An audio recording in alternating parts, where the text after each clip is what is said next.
Ang babaeng tinutokso ko simula pagkabata ay lumabas na ang pangunahing bida sa mundong ito, at iyon din ang nagligtas sa buhay ko. Sa katunayan, kumuha ako ng admission sa ibang unibersidad para makatakas sa kanya. Pero lingid sa aking kaalaman na magkikita kaming muli sa seremonya ng pagsalubong sa mga bagong estudyante. Habang lumuluha, hinawakan niya ang aking kamay at sinabing, "Bakit mo ako iniiwasan?" Muling nagkatawang tao ako sa isang romantikong nobela. Pero tingnan mo ang aking malas. Ako ang naging pangalawang kontrabida rito.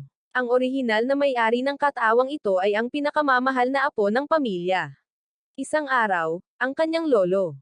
Dinala niya ang paborito nitong cake. Kinuha niya ito para asarin ang bida. Ngunit sa galit, binato ng babae ang isang bato na tumama sa ulo niya.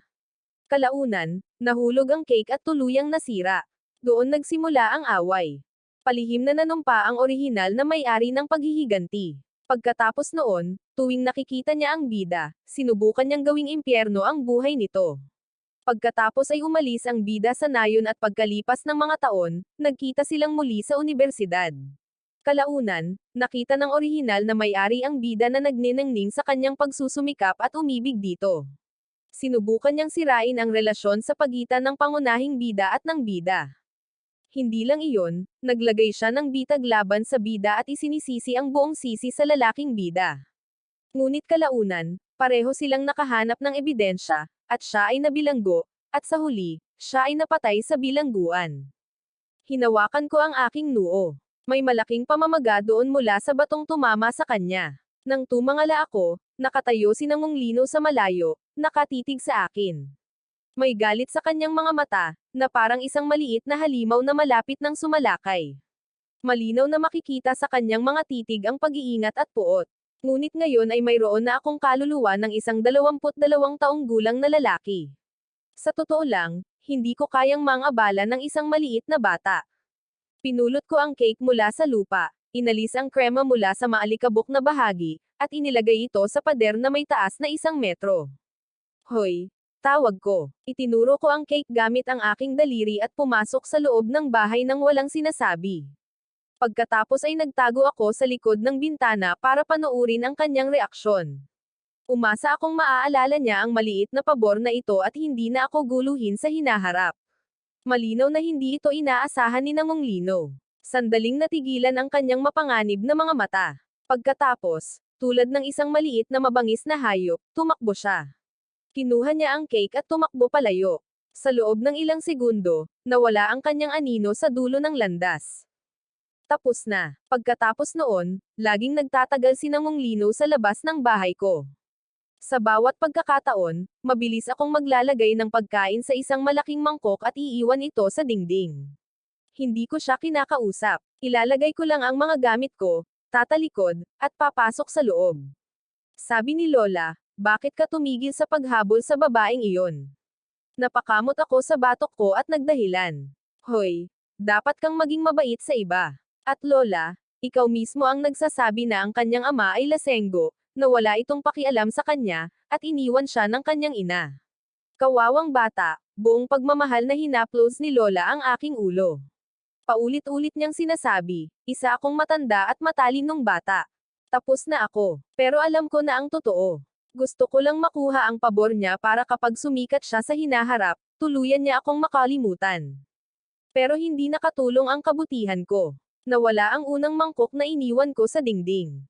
Natagpo ang basag ang pangalawa sa alulod. Ang pangatlo ay itinapon diretso sa aking patio.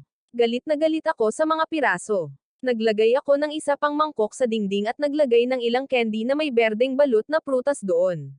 Pagkatapos, kumuha ako ng isang metrong haba na patpat na kawayan at nagtago sa likod ng mga puno. Napagdesisyonan ko na sa sandaling dumating siya, tuturuan ko siya ng isang magandang aral. Tutal, ang mga mangkok sa bahay ko ay nakasabit sa mga puno. Pero ayaw lumaki ng mga ito. Habang naghihintay, ilang beses akong nakagat ng mga lamok. Pagkatapos ay nakita ko si Nangong Lino na paika-ika papunta sa akin. Ang buong katawan niya ay puno ng lupa. Ngunit kahit ang lupa ay hindi may tago ang madugong marka sa kanyang noo. Mayroon ding ilang mga kalmo na may iba't ibang lalim sa kanyang braso. Pagkakita niya sa candy, biglang nanigas ang kanyang maliit na katawan. Halatang-halata ang pighati at pagkalito sa kanyang mukha.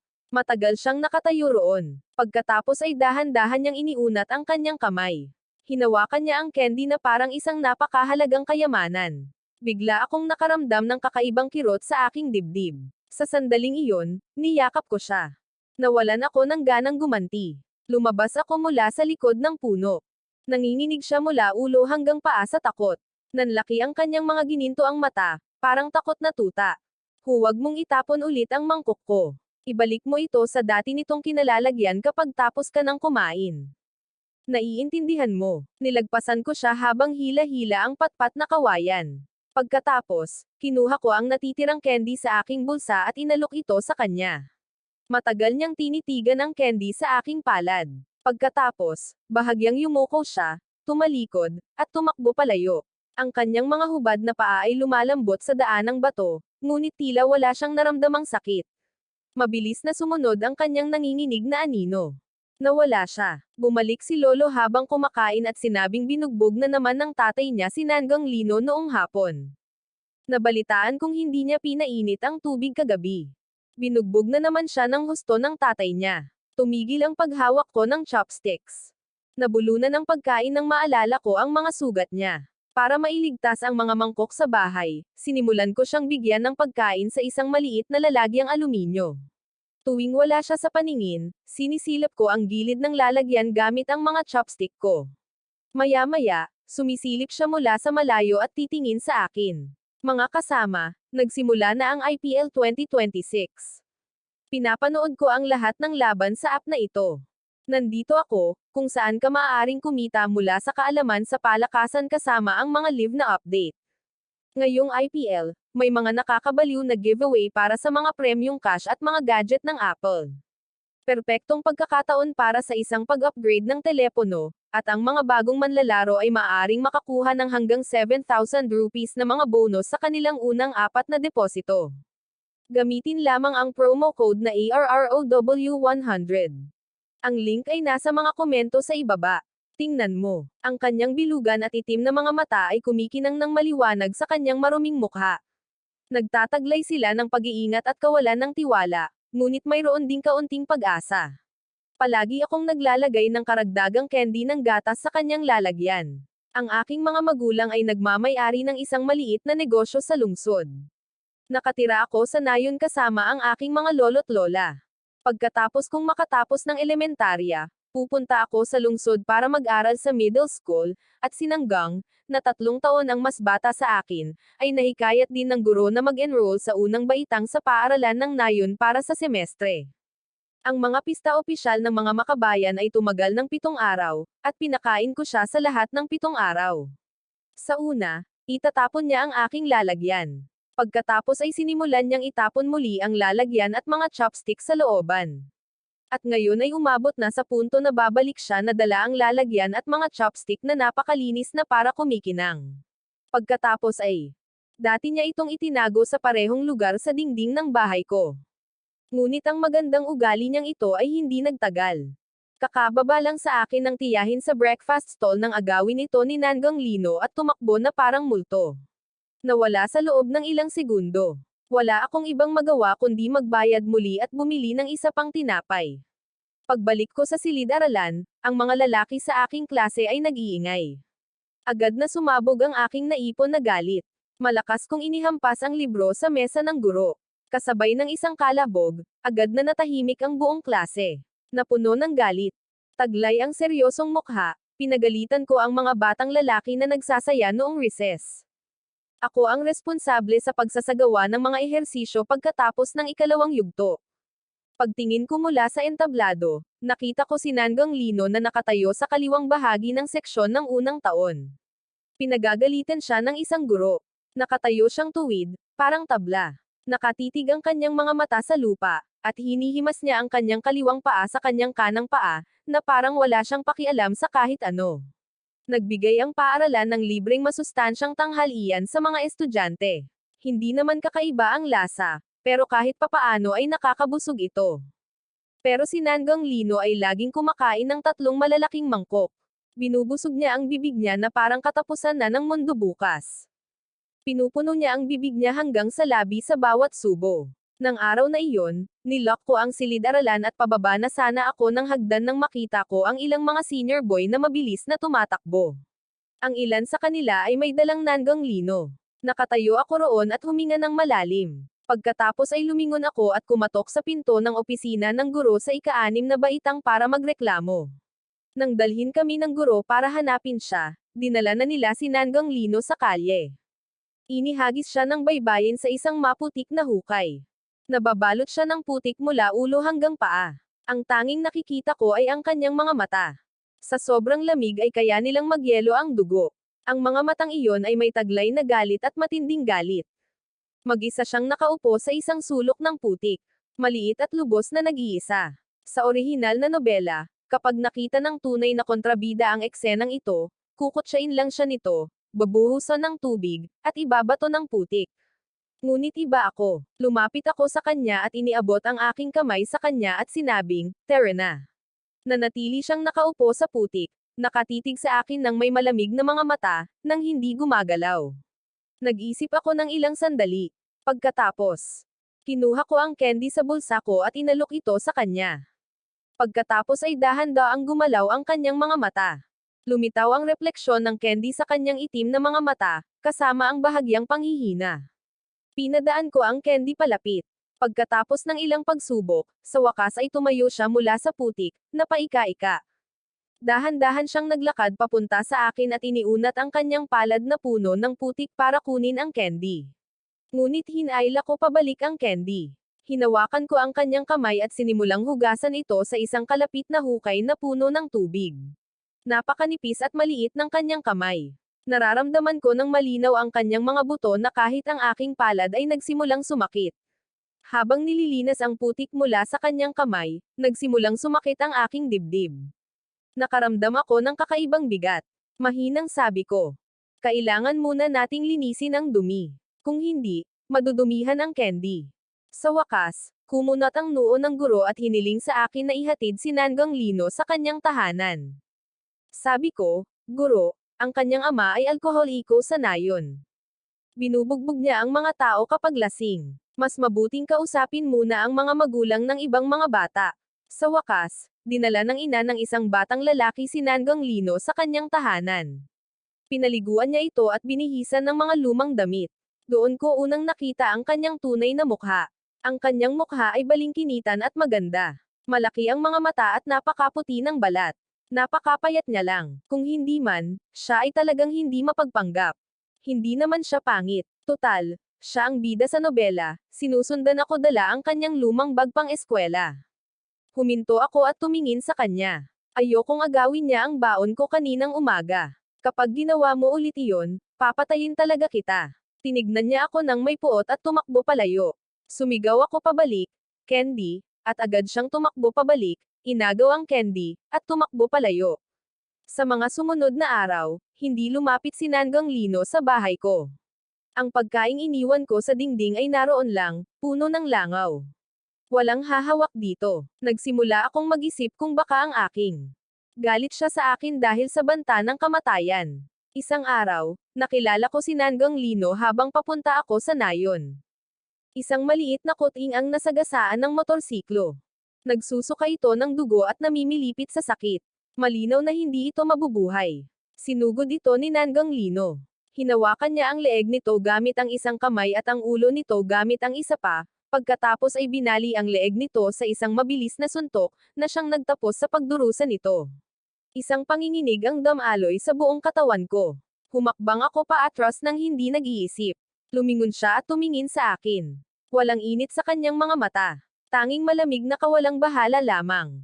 Wala na siyang ibang ginawa. Kinarga na lang niya ang patay na kuting at naglakad patungo sa kalapit na kagubatan. Doon ay naghukay siya ng butas at inilibing ito. Pagkatapos ay bigla kong naunawaan ang kanyang ginawa. Mas mabuti pang wakasan na ang sakit ng kuting na iyon ng tuluyan kaysa hayaan itong mamatay sa paghihirap. Ngunit wala pa siyang 7 taong gulang. Anong klaseng buhay kaya ang nabuhay niya na naging ganito kawalang puso ang kanyang puso? Kumuha ako ng isang lunchbox mula sa aking bag at tinawag siya. "Nangam, itong lunchbox ay para sa iyo sa paaralan. Punuin mo ito ng isa pang serving pagkatapos mong mananghalian. Para maiuwi mo na. Nakatitig lang siya sa akin. Mahalagang manatiling malinis. Ang pagpapalit ng damit at regular na pagligo ay nagdulot din ng kakaibang bigat sa lalamunan ko. Hinawakan ko ang kanyang maruming maliit na kamay at sinabing, pumunta ka sa bahay ko.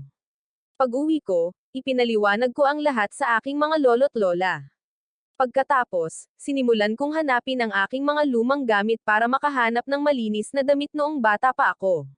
Inilagay ko ang mga ito sa kanyang bag at nagdala ng isang malaki, parang batya na balde sa labas. Pagkatapos, unti-unti, tinuruan ko siya kung paano ibabad ang mga damit, kung paano kuskusin ang mga ito, kung paano banlawan ang mga ito, at kung paano isabit ang mga ito para matuyo. Napakametikuloso niya sa lahat ng bagay. Nakikinig akong mabuti. Nang matapos magluto ang aking mga lolo't lola, pinapasok nila siya sa loob at kumain, ngunit tumanggi siya, kaya naglagay ako ng pagkain sa isang maliit na lalagyang aluminyo at ibinigay ito sa kanya. Umupo siya sa aking pintuan at kinain lahat ng walang iniwang kahit isang mumo. Maya-maya, nakita ko ang ama ni Nanggang Lino na binubugbog siya sa paaralan. Nakaupo lang siya nang nakayuko sa isang sulok, hindi ipinagtatanggol ang sarili o nagrereklamo. Hindi mapatahimik ng mga guro ang lalaki. Narinig ko lang siyang sumisigaw na ninakaw niya ang mga sabaitan ng damit at washing powder ng isang tao. Kumulo ang dugo ko ng sandaling iyon. Ninakaw niya ang mga bagay na iyon dahil lang sa tinuruan ko siyang maglaba. Kumuha pa ako ng isang kamao ng mga iyon. Pagkatapos ay hinintay kong makarating ang lasing na lalaki sa hagdan at bigla ko siyang nabangga. Nagkunwari akong nagmamadaling pumunta sa banyo at paulit-ulit na humingi ng tawad sa hindi ko pagpansin. Pagka-uwi ko galing sa paaralan, kumuha ako ng ilang malinis na sabaitan at sabon panglaba mula sa bahay at inilagay ang mga ito sa dingding. Pagkatapos ay inilabas niya ang kanyang ulo mula sa likod ng dingding. Itinuro ko ang mga bagay at sinabing, kunin mo na ang mga ito. Nahugasan na niya ang kanyang buhok. At suot niya ang parehong Ultraman sweatshirt na ibinigay ko sa kanya. Mukhang malinis na malinis siya. Hinawakan ko siya sa likod ng kanyang mga tainga at sa kanyang leeg at sinabing, kapag nagugas ka ng mukha o naligo, dapat mong linisin ng mabuti ang mga bahaging ito. Tahimik siyang tumango. Binigyan ko siya ng candy at marahang nagtanong, masyado akong masakit sa katawan ko. Yumuko siya at umiling, ngunit nakatayo pa rin ng tuwid. Bamulong ako ng mahina, magiging maayos din ang lahat. Pangako ko na magiging maayos din ang lahat. Kinabukasan, inilagay ni Lola ang pinakuloang kamote sa isang supot at ibinigay ito sa akin para ibigay kay Nangong Lino. Matagal siyang natahimik. Pagkatapos ay marahang sinabi niya, salamat. Ngumiti si Lola at buong pagmamahal na hinaplos ang kanyang ulo. Nakita ko siyang muli noong recess sa paaralan. Pinahinto siya ng guro sa pintuan ng silid-aralan at pinagalitan. Mariin niyang tinatanong kung bakit hindi siya gumagawa ng kanyang takdang aralin. Ngunit nakatayo lang siya roon na parang haligi, tahimik. Sa wakas, sumuko na ang aking puso. Noong nagtatanim si Lola ng repolyo sa bukid, tinawag ko si Nanggang Lino para manood siya at matuto. Kung matututunan mo ito, makakapagtanim ka na ng sarili mong mga gulay sa bahay. Kung gayon, hindi mo na kailangang magnakaw. Napakamaasikaso niya hanggang sa huli. Pinanood niya ang lahat. Binigyan ko siya ng isang plato ng pagkain at naglagay ng isang maliit na pakete ng mga buto ng repolyo sa kanyang bulsa. Itanim mo ito sa lupa. Kung wala kang naiintindihan, tanungin mo ako. Habang paalis siya, hindi ko mapigilan ang sarili kong sumigaw. At oo, huwag mong kalimutan ang iyong takdang aralin. Unti-unti, nagkaroon kami ni Nangong Lino ng isang gawain. Tuwing umaga, pumupunta siya sa bahay ko at kakain ng almusal. Pagkatapos ay susundan niya ako sa paaralan. Pagkatapos ng klase, uupo siya sa labas ng opisina ng punong guro at gagawa ng kanyang takdang aralin. Pagkatapos ay hihintayin niya ako at susundan ako pauwi. Pinagtatawanan siya ng ilang kaklase. Sasabihin nila na siya. Maliit ang buntot ko pero hindi iyon mahalaga sa kanya. Pero isang araw may naghagis ng putik sa kanya. Parang baliw na babae, sinunggaban niya ang batang lalaki na kalahating ulo ang taas sa kanya. Inihagis niya ito sa lupa at sinimulang suntukin.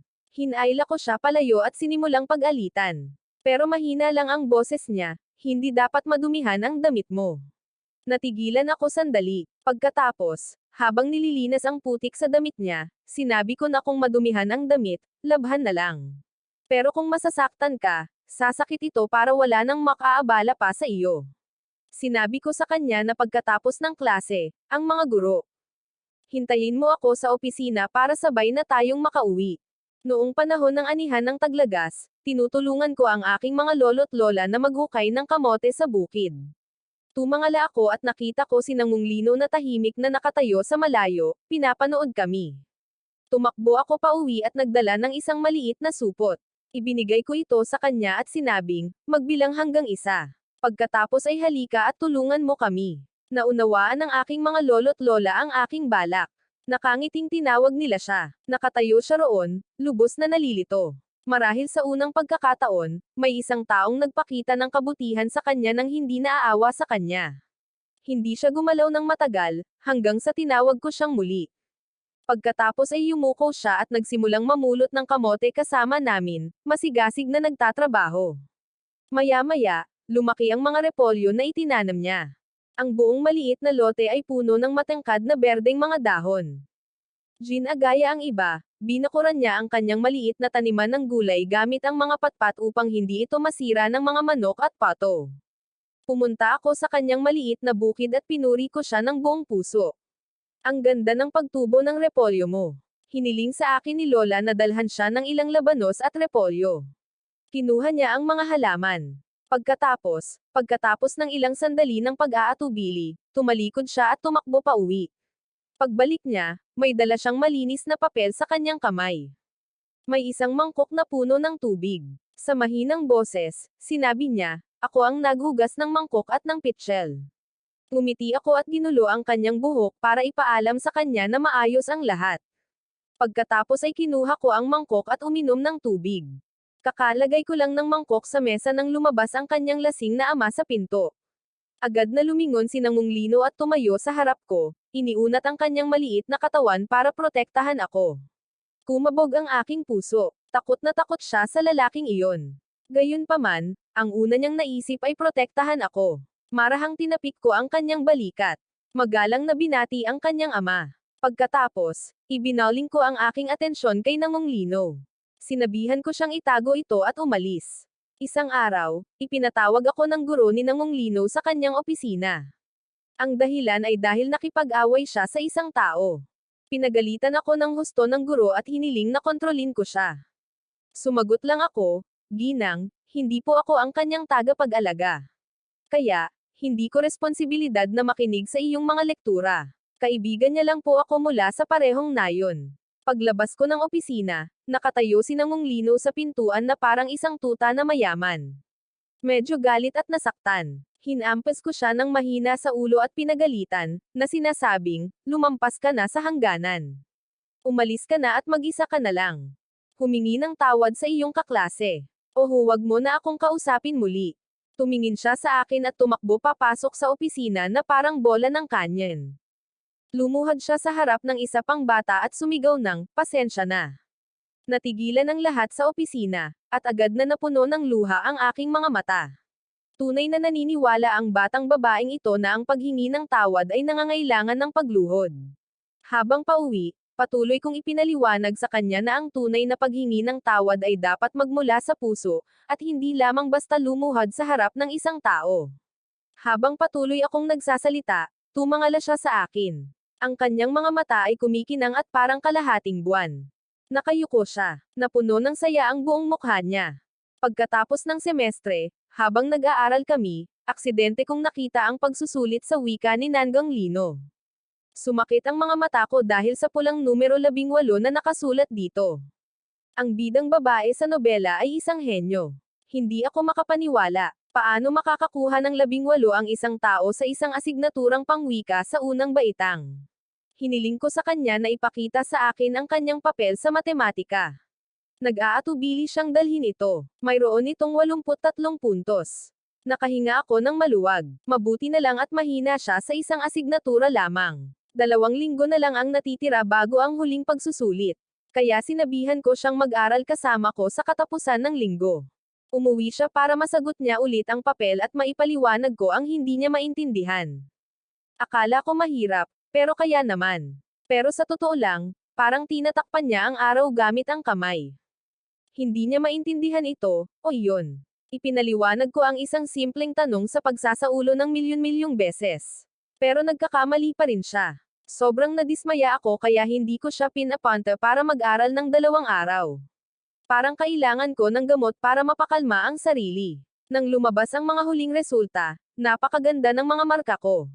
At si Nangolino ay nakakuha lang ng 45 sa wika at 50 sa matematika. Dumating, malaki na ang kanyang improvement. Kaya, nang may mabigat na loob, ipinagpatuloy ko ang pagtuturo sa kanya. Noong bakasyon sa taglamig, mabilis siyang natuto. Minsan lang siya natigil sa asignaturang wika. Naiintindihan niya ang lahat ng iba pa noong unang beses. Bumalik ang mga magulang ko para isama ako sa lungsod para sa bagong taon. Mula roon, dinalhan ko siya ng mga exercise notebook, mga sulat kamay na libro, at mga reference book. Ibinigay ko sa kanya ang kanyang takdang aralin para sa buong bakasyon. Habang paalis ako, nakatayo siya sa gilid ng kalsada, nakatingin sa akin gamit ang kanyang malalaki at malungkot na mga mata. Dahan-dahan ko siyang tinapik sa ulo at ngumiti siya at sinabing, babalik ako agad, at kapag nakabalik na ako, dadalan kita ng mga candy at laruan. Babalik ako kapag natapos mo na itong mga notebook. Tumanggo siya at tumayo roon. Patuloy niyang tinitingnan ang kotse ko hanggang sa mawala ito sa paningin ko.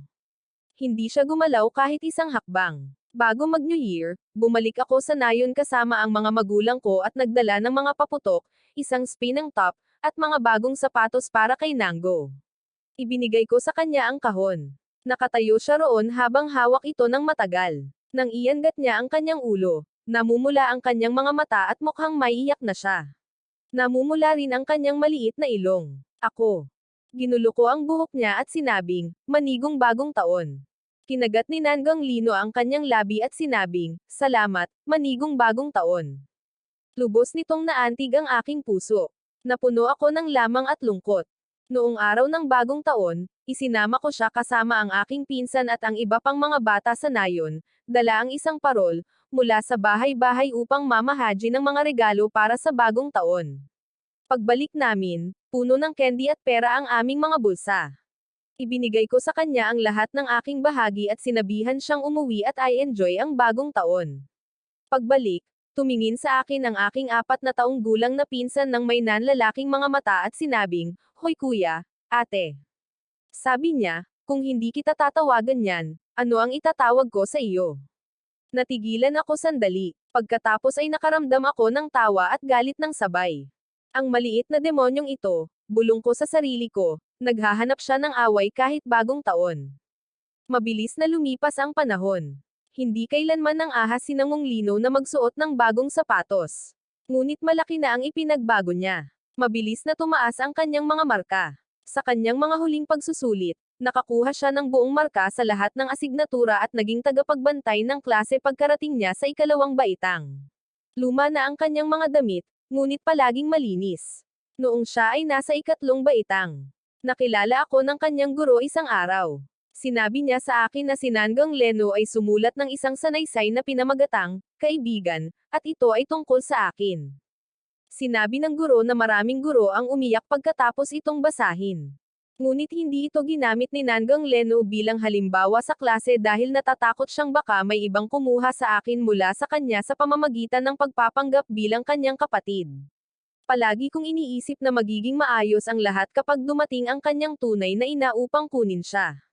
Noong ika-28 gabi ng huling buwan ng kalendaryong lunar, itinali niya ang mga kamay ni Nangolino, ibinitin siya sa isang biga, at binugbog. Pagdating ng mga kapitbahay, wala na siyang malay. Agad siyang dinala sa ospital. Isinugod siya sa ospital. Nabali ang 2 tadyang niya. Nabali ang binti niya. Nabali ang 2 braso, at may kaunting pagdurugo sa loob. Pinuntahan ko siya sa ospital noong bisperas ng bagong taon ng mga Tsino. Nakaupo siya sa kama sa ospital, walang sigla, na parang nasa ibang lugar ang kaluluwa niya. Pero nang makita niya ako, unti-unting bumalik ang kaunting kislap sa kanyang mga mata. Lumapit ako sa kanya, maingat ko siyang niyakap, at marahang sinabi, relax ka, magiging maayos din ang lahat. Dahil hindi siya makakalabas ng ospital para sa bagong taon, binilhan ko siya ng mga bagong damit at sapatos. Mga merienda at swerte.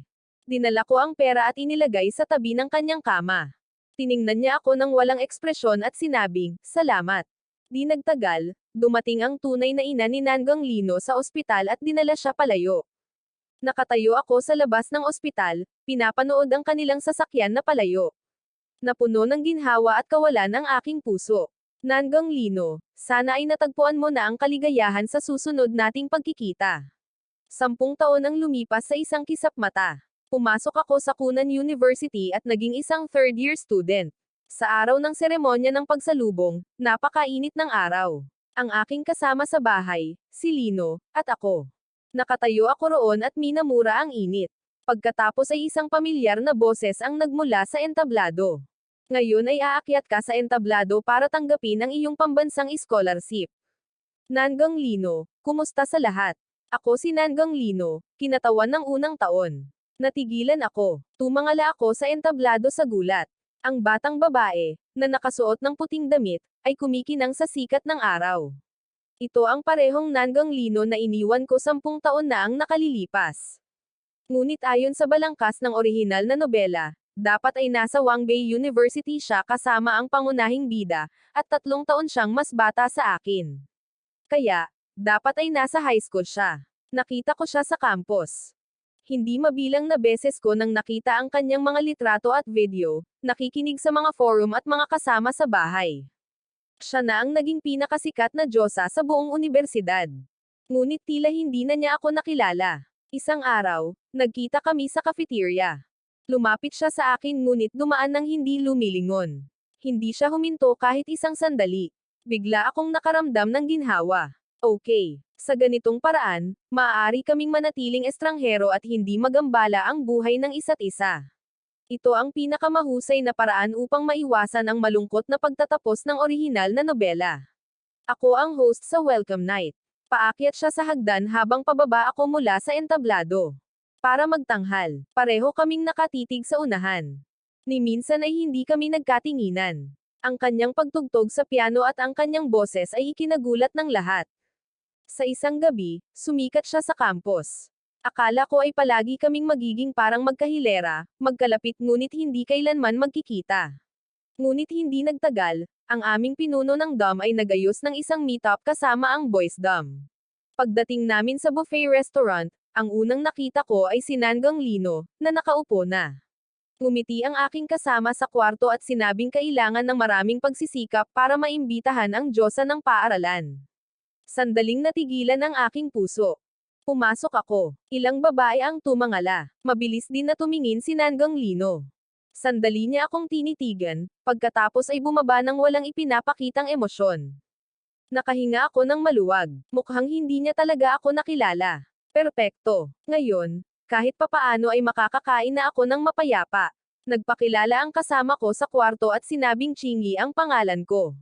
Agad akong tumingin kay Nanggang Lino. Akala ko magre-react siya pagkatapos marinig ang pangalan ko, pero nanatili siyang kalmado, na parang walang nangyari. Lubusan akong nakahinga ng maluwag at binati ang babaeng nakaupo sa tapat ng may ngiti. Sa mismong sandaling iyon, bumagsak ng malakas ang baso sa harap ni Nanggang, at natapon ang tubig sa buong mesa. Dali-daling sinimulang linisin ng batang lalaki na nakaupo sa tabi niya ang mesa. Ngunit ang tingin ni Nanggang Lino ay direktang nakatuon sa akin. Magalang akong tumango at umiwas ng tingin. Pagkatapos ng insidente, nagpakilala kaming lahat, nakipagkamay, at nagsimulang kumain. Maya-maya, pumunta ako sa banyo. Pagbalik ko, nakita ko si Nanggang Lino na nakaupo sa upuang nasa tapat ko. Natigilan ako sandali. Pagkatapos ay nakita ko ang mga kasama ko sa bahay na kumikindat at nagkumemedya. Agad kong naintindihan. Lahat ng ito ay dahil sa kanya. Isa itong panlilinlang. Tiningnan ko si Nanggang Lino. Kumakain siya ng nakayuko. Bahagyang nanginginig ang kanyang mahahabang pilikmata. Mayroong kalmado at malambot na aura sa paligid niya. Yumuko ako at nagpatuloy sa pagkain, hindi nagsasalita kahit isang salita sa kanya. Walang tigil na nagba-vibrate ang aking telepono. Tinatag ako ng mga kasama ko sa kwarto sa group chat, sinasabing ilang beses na akong tiningnan ni Nanggang Lino, at sa bawat pagkakataon ay lalong lumungkot ang kanyang itsura. Sinasabi nila na halos mapula ang kanyang mga mata at tinatawag akong isang walang pusong anak. Sumuko ako at tumingin ng diretso sa kanyang mga pulang mata. Tumama ito sa akin. Sa kaibuturan ko, hindi ako makapaniwala. Hindi ito ang Nanggang Lino na kilala ko. Gaano man katindi ang sakit na tiniis niya noong bata pa siya, lagi siyang matigas ang ulo at itinatago ang lahat. Hindi siya kailanman nagmukhang iiyak. Naalala ko ang papel ko bilang kontrabida, yumuko akong muli at nagsimulang kumain. Nang matapos ang pagkain, kumaway ako ng paalam sa aking mga kaibigan at tumalikod para umalis. Kaibigan, isang nag-aalangan na boses ang nagmula sa likuran ko. Puno ng pag-asa. Natigilan ako at agad na lumingon. Humakbang si Nanggang Lino pasulong. Tumunog ang mga alarm bell sa loob ko. Tila nakilala niya ako. Anong ginagawa niya rito? 1,000 tanong ang tumatakbo sa isip ko, at habang iniisip ko ang mga ito, lalo akong natakot. Kaya mabilis kong sinabi, kailangan ko nang gawin ang aking takdang aralin.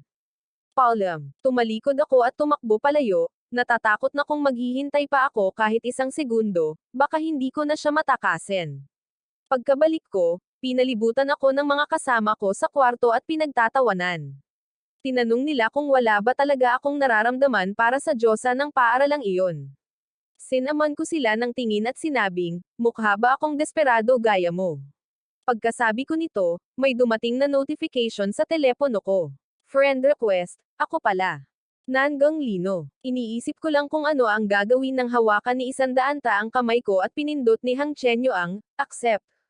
Pagkatapos ay sinimulan niya itong bigyang katwiran. Hindi kita hahayaang magwala. Napabuntong hininga ako nang walang magawa sa natanggap na friend request. Parang imposibleng iwasan siya. Pagkatapos ay sinimulan akong bambahin ni Nanggang Lino ng mga mensahe. Tatanungin niya kung ano ang ginagawa ko. Iyayayain niya ako para sa bubble tea. Tatanungin niya kung kinamumuhian ko siya. Iyayayain niya ako para maglaro ng video games, at lagi akong gumagawa ng mga dahilan.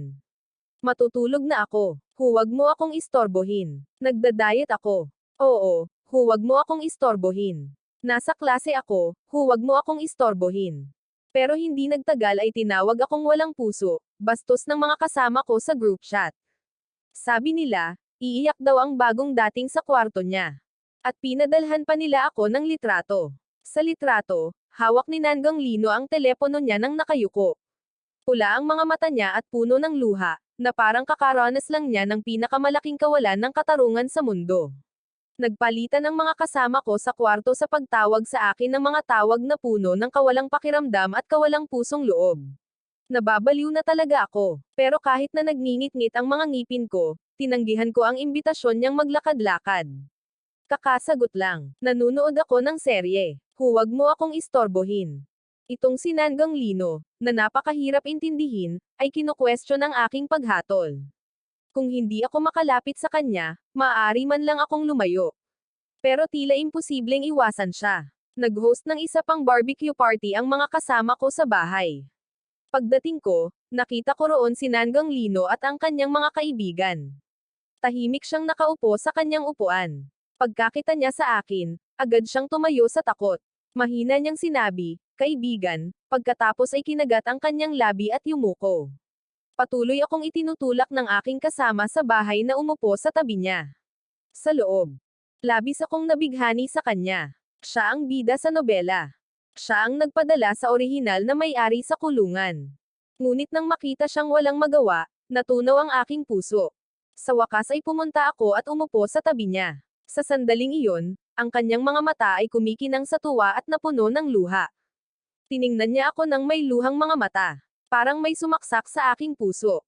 Minura ko ang aking sarili sa loob-loob, iniisip kung bakit ako napakahina. Hinawakan niya ang aking manggas at mahinang sinabi, kapatid, susundin ko ang lahat ng sasabihin mo. Pakiusap lang na huwag mo akong balewalain. Pinagsalikop ko ang aking mga kamay. Ang kanyang malumanay at malungkot na boses ay lubos na nagpatunaw sa aking puso. Natunaw. Pagkatapos ng araw na iyon, sinundan niya ako kahit saan. Pagkatapos ng klase, nakatayo na siya sa labas ng silid-aralan, masayang tumatawag. Kaibigang Kini, kumikislap ang kanyang mga mata. Napaka-cute at masunurin niya kaya naawa ako sa kanya. Isang araw, hinihintay niya ulit ako sa labas ng silid-aralan.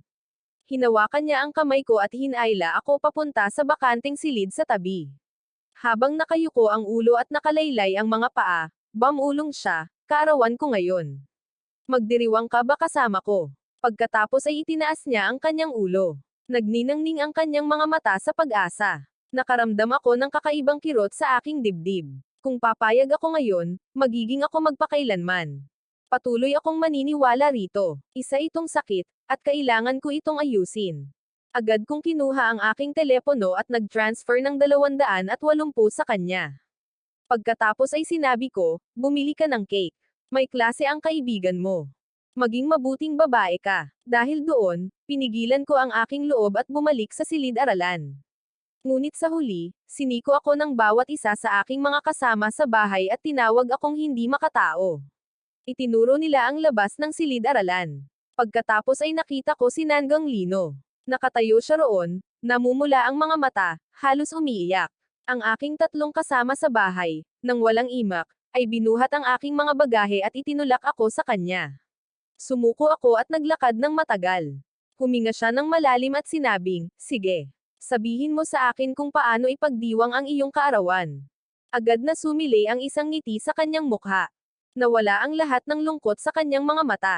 Nang araw na iyon, pinilit niya akong sumakay sa isang carousel, pinakain ako ng cotton candy, at isinakay pa ako sa isang nakakabaliw na pagsakay sa kotse. Sinira niya ng tuluyan ang buhay ko. Ngunit nang bumaba kami ng taxi at nakita ang 4-star hotel sa harap namin, muntik na akong atakihin sa puso. Nang inag ako mula ulo hanggang paa at sinabing, "Hoy girl, anong ibig sabihin yan?" Kinagat niya ang kanyang ibabang labi at tiningnan ako sa gilid ng kanyang mata. Wala silang sinasabi sa internet na pagkatapos ng 18, tapos na ang lahat. Ang ibig sabihin ng malakas ay pinapayagan. Hindi niya natapos ang kanyang pangungusap, ngunit malinaw ang kahulugan. Labis akong nalungkot. Dahil sa takot, agad akong tumakbo pabalik sa taxi. Sinigawan ko ang driver, bilisan mo ang pagmamaneho. Tumakbo ako pabalik sa dam na parang hinahabol ako ng kamatayan. Pagdating ko roon, nagpadala ako sa kanya ng isang seryosong mensahe para linawin ang sitwasyon. Sumulat ako, magkaklase lang tayo sa unibersidad, wala nang iba. Nang gabing iyon, binainggong ako. Napanaginipan ko si Nangong Lino na nakahawak sa aking leeg, niyayakap ako, nakangiti at sinasabi sa isang nakakatakot na boses, "Kaibigan, huwag mo akong takasan ngayon." Nagising ako nang may pagkagulat. Ang unang nakita ko ay ang aking kasama sa kwarto, si Hang Chenyu. Nakatingin siya sa akin nang may sinisisi at sinabing, "Nanggang Lin, umiyak ka buong gabi kagabi." Alam ito ng buong dorm habang nagtatago sa ilalim ng kumot. Agad kong kinuha ang aking telepono. Marami siyang ipinadalang mensahe sa akin. Paulit-ulit siyang humihingi ng tawad, sinasabing gusto niya talaga ako at nagmamakaawa sa akin na huwag ko siyang baliwalain. Halos maisip ko siyang nagsusulat ng mga mensaheng ito habang umiiyak. Nakaramdam ako ng labis na pagkakasala kaya sumagot ako ng hindi nag-iisip. Hindi ako galit. Pagkapadala ko pa lang ng mensahe, parang gusto ko nang sisihin ang aking sarili. Sasampalin kita. Pagkatapos noon, mas lalo niya akong nilapitan. Hihintayin niya ako sa baba sa dorm tuwing umaga at dadalan ako ng almusal. Kapag wala siyang klase, sasamahan niya ako sa mga klase ko. Maglalaan siya ng upuan para sa akin sa library. Minsan o-order pa nga siya ng bubble tea at malatang. Palaging pinag-uusapan ng mga kasama ko sa kwarto kung gaano siya kamaalalahanin. Pero ako lang ang nakakaalam kung gaano kasakit sa ulo ang matamis na pasanin na ito. Isang araw, niyaya niya akong maglakad-lakad sa palaruan. Nang tanungin ko pa, ano ang gusto niya? Inikat niya ang kanyang malalaki at inosenteng mga mata at sinabing nakanguso. Kaibigan, hindi ba maaaring imbitahan ng isang batang babae ang isang mas matandang lalaki sa sine? O hindi ba tayo maaaring maglakad-lakad at mag-usap? Wala akong masabi. Sa wakas, kinailangan kong sumang-ayon. Mayroon siyang pagtatanghal ng sayaw ng grupo para sa pambansang pista ng araw. Nagpractice siya hanggang gabi, at hiniling niya sa akin na sunduin siya. Naisip ko na hindi ligtas para sa isang batang babae na pumunta ng mag-isa ng ganito kalalim ang gabi. Kaya pumunta ako sa dance hall. Doon, nakita ko siyang nakatayo sa pinto suot ang isang itim na damit. Nang lumingon siya at nakita ako, malamig at matalim ang kanyang tingin, ngunit sa susunod na sandali, ang kanyang mga mata ay umikot at bumalik siya sa kanyang malambot at masunuring ngiti. Ang biglaang pagbabago ng kanyang tingin ay nagpang-inag sa aking gulugod. Bumilis ang tibok ng puso ko. Kumaway siya sa kanyang mga kaibigan para magpaalam at nagsimulang bumaba kasama ko. Mayroon siyang mga nakatagong sorpresa sa bawat pagliko ng hagdan. Sa isang lugar na may rose, sa isang lugar na may bubble tea, sa isang lugar na may mga panghimagas, isa-isa. Nagsimulang kumabog ang puso ko. Nakaramdam ako ng hiya, ngunit masaya rin. Nang marating namin ang huling hagdanan patungo sa unang palapag, inilabas niya ang isang pulang velvet na kahon. Agad na nawala ang lahat ng aking kagalakan. Akala ko ay may laman itong singsing, at ako ay natakot. Ngunit nang buksan ang kahon, sa loob ay isang pulang sinulid na pulse earrings na may 2 pulang kwintas na jade. Ngumiti siya at sinabing, "Kaibigan, maligayang kaarawan." Wala akong nagawa kundi magpasalamat ng tuyong-tuyo. Ngunit agad siyang lumapit, itinuro ang kanyang pisngi, at sinabing, "Ang lamig naman ng reaksyon mo, halikan mo ako." Biglang nag-short circuit ang utak ko. Agad na nag-alab ang mukha ko. Tumalikod ako at tumakbo palayo. Narinig ko ang kanyang tawa mula sa likuran, na parang maliliit na kampana. Maya-maya, gumawa si Jotay ng mga plano para sa pelikula kasama ang lahat para ligawan ang babaeng gusto niya. Nakaupo kami sa sinehan. Sa dilim, palihim na lumapit si Nangong Lino at hinalikan ako. Hinawakan niya ang kamay ko. Agad ko itong tinabig at marahang tinanong, "Anong ginagawa mo?" Kinagat din niya ang kanyang mga labi. Ang kanyang mga mata ay kumikinang ng kakaiba sa dilim. Pagkatapos ay sinabi niya ng may basang mga mata, "Kaibigan, kailan mo ako hahayaang maging kasintahan mo?" Kinabahan ako ng husto kaya't paulit-ulit akong lumunok ng laway. Sabi ko, "Napakabata mo pa. 18 taong gulang pa lamang." Bigla siyang lumapit sa aking tainga. Ang kanyang mainit na hininga ay dumampi sa aking tainga. Pagkatapos ay bamulong siya ng natatawa, "Hindi na ako ganoon kabata." Napatalon ako at nalaglag ang lahat ng popcorn. Pagkatapos ay mabilis akong pumunta at umupo sa bakanteng upuan sa tabi ko. Ang aking puso ay napakabilis ng tibok. Parang sisabog ito sa dibdib ko. Maya-maya, bumalik siya sa akin at yumuko para pulutin ang nahulog na popcorn. Marami siyang naipon sa palda niya. Patuloy ko siyang tinitingnan. Bigla kong naalala ang mga araw na isinasama ko siya sa Chinese New Year noong bata pa ako. Kukunin niya ang mga damit ko ng ganoon lang at kukunin ang mga candy na ibinigay ko sa kanya, nakangiti kasama ang kanyang mapuputing ngipin. Lamambot ang puso ko. Yumuko ako para tulungan siya. Itinaas niya ang kanyang ulo. Naging kalahating buwan ang kanyang mga mata at ngumiti siya at sinabing, "Kuya, ang bait mo." Pagbalik ko sa dorm, nakita ko ang parehong pulang kahon na peles sa aking bag, at sa loob nito ay isang sulat na puno ng pananabik. Umiinit ang aking ulo, namula ang aking mukha, at nagsimulang kumabog ang aking puso. Maya-maya pa, bumalik siya sa klase kasama ko. May nakita siyang love letter sa pagitan ng mga pahina ng aking aklat-aralin. Isang pulang puso ang iginuhit sa isang puting sobra, at nakasulat dito ang pangalang Kingi. Nakatayo si Ingong Lino habang hawak ang sulat sa pagitan ng kanyang mga daliri. Gamit ang nanginginig na boses at pulang mga mata, tumingin siya sa akin at nagtanong, "Kaibigan, ano ito?" Sinabi ko sa iyo ang totoo. Isang love letter. Noon din, isang batang lalaki mula sa unang hanay ang lumapit. "Ito na ang ika-9," sabi niya, mula sa mahuhusay na batang babae mula sa Faculty of Literature. Tumingin siya sa akin. Mas lalong hamina ang kanyang boses. "Kaibigan, nabasa mo ba lahat?" Putol ni Han Chengyu. Hindi lang niya ito binasa, sinagot din niya ang lahat. Bahagya siyang tumawa, ngunit may sakit sa tawa na iyon. Ang kanyang mga mata ay puno ng luha. Bigla siyang tumayo at lumabas ng silid-aralan. Sa sumunod na ilang araw, hindi ako kinontak ni Neil Ingan ako ni Nangan, ngunit ang bigla niyang katahimikan ay tila kakaiba sa akin. Parang may kulang. Palagi akong binabatikos ng mga kasama ko sa bahay. Sasabihin nilang isa akong gago na mahilig sa mga nakakalasong pag-uugali. Sasabihin nila sa akin na puntahan ko siya at kumbansihin. Pero hindi ako sumama. Hindi ko alam kung bakit. Noong araw ng pagdiriwang ng araw ng pambansa, suot ko ang pulang sinulid na pulseras. Maraming tao sa ibaba ng entablado. Alam kong hindi niya ako nakikita. Pero suot ko pa rin ito. Nang makita ko siyang masiglang gumaganap sa entablado, bigla akong nakaramdam ng kakaibang selos.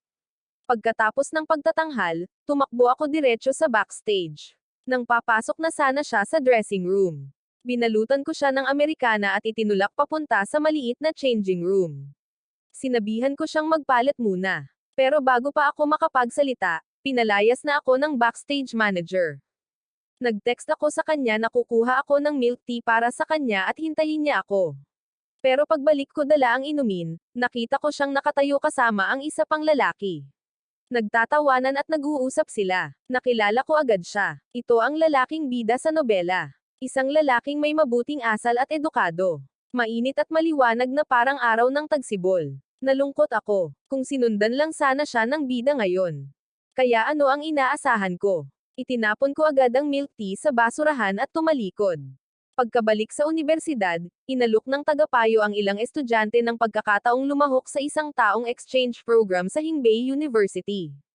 Hawak ang application form, sinampal ko ang sarili ko sa isip. Ano na ang iniisip mo ngayon? Dumating na ang bida. Kung hindi ako tatakas ngayon, makakaranas din ako ng parehong trahedya gaya ng orihinal na may-ari. Sa huling araw ng deadline, pinunan ko ang form at isinumite ito. Nag-aaral ako sa library. Kakapagpaalam ko lang sa babaeng nagpadala sa akin ng love letter. Naibigay ko na. Biglang may lumapit at umupo sa harap ko. Kaibigan, ang boses niya ay kasing lamig ng yelo. Ibang-iba sa malumanay at matamis na tono ng nauna. Ang huling salita ay lumabas na parang sinabi ng nakakuyom ang mga ngipin. Puno ng matinding hinanakit. Wow kaibigan, napakasikat mo, di ba? Sabihin mo nga sa akin kaibigan. Nitong mga nakaraang araw ay hindi kita naisip kahit isang beses. Tiningnan ko siya. Lahat ng lambot sa kanyang mga mata ay nawala. Ngayon ay kalupitan at kahalayan na lang ang natitira sa kanila. Hindi ko alam kung bakit. Pero natense ako. Nag-aatubili akong sumagot, hindi. Dahan-dahan siyang tumayo at iniabot ang kanyang kamay para hawakan ang aking baba. Pamatak ang pawis sa buong katawan ko. Tumayo ang lahat ng balahibo ko. Nakakatakot talaga. Dahan-dahan siyang lumapit sa akin. May tamis sa kanyang hininga. Doktor, bakit ayaw sa akin ng aking munting kaibigan? Sinubukan kong tanggalin ang kanyang kamay. Ngunit gamit ang kabilang kamay ay hinawakan niya ang aking earlobe at sinimulan itong dahan-daang haplasin. Pagkatapos ay ngumiti siya at sinabing, kahit isang beses lang kumain sa isang araw ay dapat mong bayaran ng buong puso at kaluluwa. Kaibigan, hayaan mong bayaran ko ang aking utang. Natigilan ako doon. Parang lalabas ang kaluluwa ko sa aking katawan. Kaya alam niya ang lahat mula pa sa simula. Pinaglalaroan niya lang ako. Nagngingit-ngit pa ako at sinabing, makinig ka anak, sa iyo. Ayaw ng kaibigan ko na pinaglalaroan. Sa pagkakataong ito ay pinakakawalan ko na siya. Ngunit mas lalo pa siyang tumawa ng malakas. Salamat kaibigan sa pagliligtas sa buhay ko. Kung totoo iyan, isusuko ko na ang aking sarili sa iyo. Nataranta ako. Nang araw ding iyon ay inimpake ko ang aking mga bagahe at mabilis na umalis patungong Hinab University. Akala ko ay makakatakas ako sa kanya sa pamamagitan ng pagtakbo ng libu-libong kilometro ang layo. Ngunit pagbaba ko ng tren at paglabas ng istasyon, nakita ko si Nangong Lino. Nakatayo siya sa dulo ng hagdan, nakatingala sa akin at nakangiti. Sumuko ako at huminga ng malalim. Ngayon ay mahalaga na magkaroon ng seryosong pag-uusap. Pumunta kami at umupo sa isang kafe. Taglay ang lubos na katahimikan, hinawakan niya ang aking kamay at nakangiting sinabi, gaano nakatagal mula nang huli tayong magkita baya? Formal akong sumagot, oo, matagal na. Ngunit sa kaibuturan ko, ang aking isipan ay lubos na nalilito. Tiningnan niya ako ng may basang mga mata. Kaibigan, nakatayo ako sa isang kumikinang na entablado. Nakita mo ba ako? Kaibigan, bakit hindi mo ako sinundo? Tanong ko sa kabaligtaran. Bakit naman ako susando sa iyo? Ang ekspresyon sa kanyang kalmadong mukha ay agad na nawala. Ang nakatagong kabaliwan sa loob ay lumabas. Kaibigan, 10 taon na ang nakalipas. Naisip mo na ba ako? Galit ka ba sa akin? Bakit ka nagsinungaling sa akin? Patuloy siyang nakatingin sa mga mata ko. Matigas ang kanyang titig. Pagkatapos ay bigla siyang ngumiti. Kaibigan, lumipat ako mula unang taon hanggang ikatlong taon ng high school para lang mapunta kay Jinpei. Pero wala ka roon, kaya kumuha ulit ako ng pagsusulit at pumunta sa kuna. Napakahirap sundan ang kaibigan ko. Tulala ako ng husto. Sobra-sobra ang impormasyong ito. Hindi ko alam kung paano magre-react.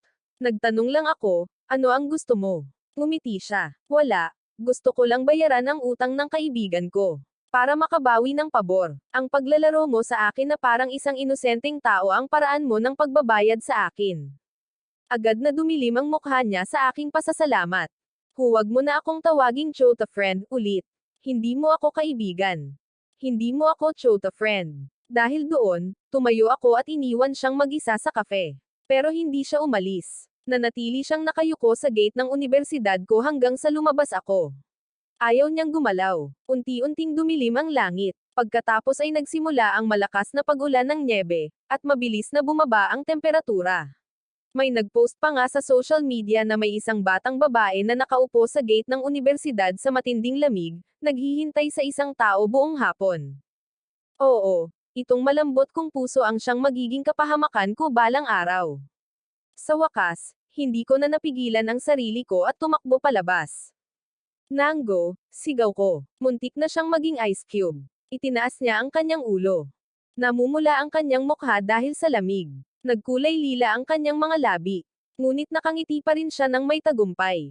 Alam kong hindi ako maaaring balewalain ng isang Diyos na may malambot na puso. Pagkatayo niya, nanghina ang buong katawan niya at bumagsak siya sa aking mga bisig. Agad ko siyang hinawakan at hinawakan ang kanyang noo. Nagliliyab ito na parang apoy. Mataas ang kanyang lagnat. Gusto ko siyang dalhin sa ospital. Pero buong lakas niya akong niyakap. Hindi ako sasama. Iiwan mo ako sa ospital. Wala akong ibang magawa. Nagbook ako ng hotel online at dinala ko siya roon gamit ang taxi. Mas lalong namula ang mukha niya dahil sa init ng hotel. Lumuhad ako at hinubad ang basang sapatos at medyas niya. Ang mga paa niya ay pumuti na parang nyebe dahil sa lamig. Dahan-dahan ko itong hinimas hanggang sa uminit at mamula. Makinig ka, pwede ba kitang tawaging kaibigan? Paos ang boses niya, parang baradong ilong. Nahihiyang tumingin siya sa akin. Tumanggo ako ng hindi nag-iisip. Nanginginig. Habang tumatayo ako para bumili ng gamot sa sipon, bigla niya akong sinunggaban. Hinawakan niya ang mukha ko gamit ang dalawang kamay at hinalikan ako ng may pagkabaliw. Nablangko ang isip ko. Ang mga mata niya ay puno ng labis na pagmamahal. Pagkatapos ay sinabi niya, sa bawat salita, ng malinaw, ni Qingyi, gusto kita. Nataranta ako. Hindi ko alam ang gagawin ko. Dali-dali akong tumayo at sinabing bibilhan ko siya ng gamot. Hinawakan niya ang manggas ko. Ano, babalik ka ba? Tumingin ako sa mga mata niya. Parang muli ang maliliit na ngiti na iyon. Ang bata ay nakaupo sa harap ko. Dati niyang tinitingnan ang mundo ng may malamig at desperado na mga mata sa palayan. Mahinang sabi ko, oo, babalik ako. Dahan-dahan niyang binitawan ang aking manggas. Isinandal ang kanyang ulo, ngumiti siya, ngunit malamig pa rin ang kanyang mga mata. Bumalik ka na. Pagbalik ko dala ang mga gamot, nakaupo pa rin siya sa parehong lugar, nakatingin sa pinto. Mahinang sabi niya, bumilang ako hanggang 10,571. Kaibigan, kung iiwan mo akong muli, mababaliw talaga ako. Isang sakit ang damaloy sa aking puso. Lumapit ako sa kanya at niyakap siya. Sa wakas, sumuko na ako. Nagbago ang aking damdamin mula noong una ko siyang makita sa seremonya ng oryentasyon. Noong bata pa ako, naawa ako sa kanya at naramdaman kong obligado akong protektahan siya. Ngunit ngayon ay tunay ko na siyang mahal, at kung ganoon nga, bakit hindi ko subukang muli? Bakit hindi ko tahakin ang landas na ito kasama niya? Ako ay muling isinilang. Noong araw na iyon nang sipain ako ng aking ama sa lupa. Ang aking mga tuhod ay may mga pasa at ang aking noo ay tumama sa dingding. Matapos makaramdam ng pagkahilo, napagtanto kong bumalik ako sa edad na 7. Bumalik ako sa nakaraan kung kailan hindi pa nagsisimula ang lahat ng trahedya. Sa aking nakaraang buhay, ginugol ko ang unang kalahati ng pang-aabuso ng aking ama at ang ikalawang kalahati ng panliligalig ni Niking. Kukunin niya ang aking mga gamit, Uudyukan ng iba na guluhin ako, at kahit na lumaki na ako, hindi siya tumigil sa panggugulo sa akin. Sa huli, namatay ako sa isang napakasamang kamatayan. Ngunit sa buhay na ito, nagbago ang lahat. Pinalo ko siya sa ulo ng bato. Ngunit hindi niya dinurog ang cake sa harap ko tulad ng ginawa niya sa kanyang nakaraang buhay. Sa halip, pinulot niya ang cake, nilinis ang maruming lugar, inilagay ito sa dingding, at sinenyasan akong kunin ito. Ang parehong cake na gusto kong kainin sa aking nakaraang buhay. Palagi siyang nandyan. Pero kahit isang piraso niya ay hindi ko siya nakuha. Napakabait niya kaya't napaluha ako. Nag-iipon siya ng mga natira para sa akin. Bibigyan niya ako ng mga candy. Itinago ko ang mga candy na iyon sa isang bote ng gamot at itinago ko ang mga ito sa akin ng maraming taon. Napakabait niya. Binigyan niya ako ng kamote. Binigyan niya ako ng mga itlog. Tinuruan niya ako kung paano magtanim ng mga gulay. Tinuruan niya ako kung paano maglaba, magbasa, at magsulat. Sa katunayan, sinasadya kong makakuha ng mababang marka para turuan niya ako. Gustong-gusto kong makita ang kanyang nag-aalala at bigong mukha. Ngayon ko lang naramdaman na may nagpapakita ng ganito kalaking pagmamalasakit sa akin noon. Hindi ko ginawa. Sumulat ako ng sanaysay tungkol sa aking kaibigan. Isinulat ko ang lahat tungkol sa kanya doon. Gusto itong basahin ng guro sa buong klase bilang halimbawa.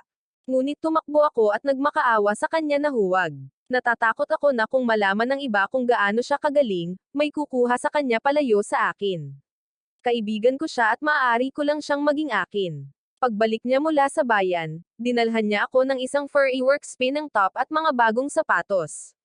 Ayaw ko ngang isuot ang mga ito. Itinabi ko ang mga ito sa tabi ng aking unan. Naisip kong isuot ko ang mga ito sa umaga ng bagong taon.